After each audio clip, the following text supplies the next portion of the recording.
एक तरफ जहां कोरोना वायरस ने अपना कहर बरपाया तो दूसरी तरफ ब्लैक फंगस और व्हाइट फंगस भी निकलकर सामने आया। इसी को लेकर आपको मिलवा रहे हैं जिला चिकित्सालय के फिजिशियन डॉक्टर मुकेश चौधरी से। आइए उनसे पूछते हैं ब्लैक फंगस या व्हाइट फंगस के बारे में, जिसको राजस्थान सरकार ने महामारी घोषित किया है। डॉक्टर साहब, ब्लैक फंगस क्या है? ब्लैक फंगस के बारे में आप आजकल बहुत ज़्यादा सुन रहे हैं अपन, आप मीडिया के थ्रू भी सुन रहे हैं अपन, और पेशेंट्स अपन हमारे सामने जो पेशेंट्स आ भी रहे हैं ब्लैक फंगस के। तो ब्लैक फंगस ऐसा कोई नई बीमारी नहीं है, ब्लैक फंगस पहले भी होता था और ब्लैक फंगस के बारे में हम लोग सब एक्सपोज भी पहले भी हुए हैं यहाँ पर। ब्लैक फंगस जो होती है वो सिर्फ जो पेशेंट इम्यूनो कॉम्प्रोमाइज्ड हैं या जिनकी इम्यूनिटी कम है उन पेशेंट्स को इफेक्ट करता है ये। अब इम्यूनो कॉम्प्रोमाइज्ड पेशेंट्स कौन से हैं? जैसे हमने अभी सेकेंड वेव जो कोविड की आई है हमारे सामने, इसमें हमारे पास में खूब पेशेंट है कोविड के, और वो पेशेंट ऐसे जो कि मैक्सिमम जो पेशेंट्स है वो ऑक्सीजन थेरेपी पे रहे पेशेंट अपने। अब ऑक्सीजन जिन पेशेंट्स को अपन ने लगाई या जिन पेशेंट्स के हॉस्पिटलाइज जो पेशेंट थे उनको हमने ऑक्सीजन लगाई, तो ऑक्सीजन के लिए अपन जो ह्यूमिडिफाई करने के लिए जो अपन वाटर यूज करते हैं, तो एक तो वो सोर्स रहा हमारे ब्लैक फंगस का मेन कारण ये रहा कि उससे पेशेंटों के अंदर ब्लैक फंगस का जो आक्रमण है या जैसा अटैक ज़्यादा रहा उसकी वजह से। दूसरे पेशेंट जिनमें पहले डायबिटीज़ थी और उनको कोविड हो गया, तो डायबिटीज़ उनकी कंट्रोल नहीं हुई, कोविड की वजह से हम लोगों को उनको जैसे ट्रीटमेंट में स्टेरॉइड भी देने पड़ते थे, तो जब हमने स्टेरॉइड दिया साथ में और पेशेंट पहले ऑलरेडी डायबिटिक है, तो उन पेशेंट्स में भी एक ब्लैक फंगस के जो है लक्षण काफ़ी पेशेंट को देखने को मिले हमारे। तीसरे पेशेंट जो कीमोथेरेपी पे हैं हमारे पेशेंट या जो इम्यूनो कॉम्प्रोमाइज पेशेंट्स हैं, तो उनमें ये जो ब्लैक फंगस है इसका अटैक ज़्यादा हुआ है। अब जैसे कोविड के पेशेंट हमारे पास में, आप जानते हैं कि हमारे पास में इंडिया में लाखों केसेस है, लेकिन ब्लैक फंगस के हज़ारों में केसेस आना चालू हो गए। तो ये रहा कि हमारे पास में बहुत हुज जो पेशेंट्स थे, जो एक्टिव केस थे कोविड के, तो उनमें पेशेंट्स में हमारे हॉस्पिटल के अंदर जितना इतना क्राउड रहा, तो वो एक मेन जो इसका होने का जो कारण बन गया। साथ साथ में ब्लैक फंगस के साथ साथ में हमने जैसे व्हाइट फंगस के केसेस भी देखने को मिले, क्योंकि इम्यूनो कॉम्प्रोमाइज होता है पेशेंट जिसकी इम्यूनिटी कम होती है, उनमें फंगस का जो अटैक है वो बहुत ही कॉमन है होना। ब्लैक फंगस की पहचान या लक्षण ब्लैक फंगस का पहचान आप ऐसे कर सकते हैं, जैसे पेशेंट हमारे पास में आया, जैसे वो घर पे भी इसको डायग्नोज कर सकता है।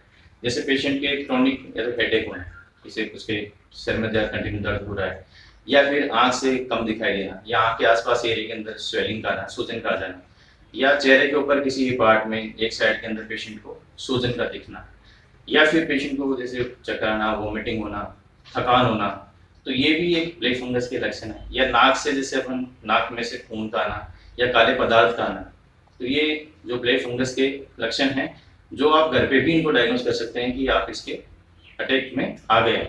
अगर ऐसा लक्षण किसी को दिखता है तो मतलब इसमें देरी ना करें और जाके अपने आसपास डॉक्टर है, क्लिनिशियन है, जिससे जाकर के दिखाएं। और ब्लैक फंगस और इसी तरह व्हाइट फंगस का भी अटैक जैसे देखने को मिले, जैसे अपने जीभ के ऊपर जैसे व्हाइट पदार्थ का दिखना, एक मेन लक्षण है। डायबिटिक्स में बहुत कॉमन है ये होना, तो उन पेशेंट्स को बहुत ज़्यादा मतलब इन्वेस्टिगेशन जरूरत नहीं है, वो पेशेंट इन्हीं से ही अपन को अपनी इस बीमारी को पहचान सकता है और डॉक्टर से मिल सकता है। ब्लैक फंगस किन किन रोगियों के होने की संभावना ज़्यादा रहती है? ब्लैक फंगस का जैसे मैंने अभी बताया आपको, ब्लैक फंगस मोस्टली क्या होता है कि जैसे जो हेल्थी पर्सन हैं उनको अटैक नहीं करता है, जैसे उनकी इम्यूनिटी जैसे आप एक्सपोज भी हो गए, ब्लैक फंगस के स्पोर आपके शरीर में चले भी गए, तो आपकी बॉडी है उसको खत्म कर रही है। लेकिन जिन पेशेंट्स की इम्यूनिटी कम है, जो इम्यूनो कॉम्प्रोमाइज्ड है, जैसे कि हमारे कोविड के पेशेंट हो गए, जो क्रोनिक स्टेरॉइड थेरेपी के पेशेंट हैं, जिनको स्टेरॉइड चल रहा है कोविड के पेशेंटों को, या जो डायबिटिक पेशेंट्स हैं जो हमारे साथ में उनको स्टेरॉइड भी चल रहा है, या फिर जो पेशेंट को कैंसर कीमोथेरेपी पे हमारे पेशेंट्स हैं, या एल्डरली पेशेंट हैं वो जिनको मल्टीपल ऑर्गन फेलियर्स हैं या उनको कोई दवाएं चल रही है, तो ऐसे पेशेंट्स हमारे मोस्टली जो ब्लैक फंगस या व्हाइट फंगस हैं, जैसे इनका अटैक होने के चांसेस इन पेशेंट्स पे ज़्यादा होते हैं। नॉर्मल इंडिविजुअल्स में नहीं होते हैं, नॉर्मल इंडिविजुअल्स को इस चीज़ से घबराने की जरूरत बिल्कुल भी नहीं है। ब्लैक फंगस के उपचार क्या क्या है? ब्लैक फंगस का जो मोस्टली पहले तो हम इसको डायग्नोज करते हैं कि इसका अटैक कहाँ कहाँ हुआ है। पहली बात तो ये है कि जैसे अपन जैसे मान लीजिए नाक से काला पदार्थ आ रहा है, या अपने साइनस के ऊपर यहाँ स्वेलिंग आ गई अपने, या जैसे पेशेंट के पास सीजर्स दौरे आ जाते हैं, इसका मतलब है कि इसका अटैक ब्रेन में भी हो गया। तो हम पेशेंट्स को पहले तो लोकल इन्वेस्टिगेशन करके वही पता लगते हैं कि इसका अटैक कहाँ हुआ है, साथ में फिर एमआरआई कराते हैं कि इसका ब्रेन में भी अटैक हुआ है क्या।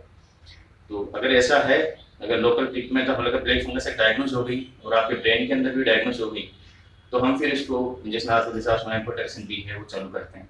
ये भी सेलेक्टेड पेशेंट्स जैसे कि बहुत सीवियर इन्फेक्शन उनको चालू करते हैं। हर पेशेंट को ऐसे लेने की जरूरत नहीं। कई पेशेंट होते हैं जो जिनकी थोड़ी सी इम्यूनिटी बूस्ट करके या जो डिजीज है, जैसे शुगर के पेशेंट है, शुगर कंट्रोल करके भी आप उसको पेशेंट को उसको रिवर्स उसमें कर सकते हैं। और घबराने की जरूरत नहीं है। ब्लैक फंगस ऐसा कोई बीमारी नहीं है, या बहुत ज़्यादा मतलब सीरियस उसको लेने की जरूरत नहीं है। जिस पेशेंट के पास सीरियस आ जाते हैं या क्रेनियल जो दिमाग में इसका अटैक हो जाता है, या फिर जैसे अपने साइनसेस में हो जाता है, तो साइनसेस में इनके सर्जन को ट्रीट करते हैं। जैसे उनको वहाँ पे फंगस बॉल बन जाती हैं, तो उनको क्यूराइड करके सर्जिकल ट्रीटमेंट किया जाता है। तो ये बहुत ऐसे कोई बहुत ज़्यादा मतलब इससे बीमारी से घबराने की जरूरत नहीं है। और बहुत बड़ा अभी जैसे हमारे जैसे कोविड ट्रीटमेंट का कोविड के पेशेंट कम होना चालू हुए हैं, तो इससे ब्लड फंगस के केसेस भी पैरेलल में कम हो रहे हैं हमारे। Thank you.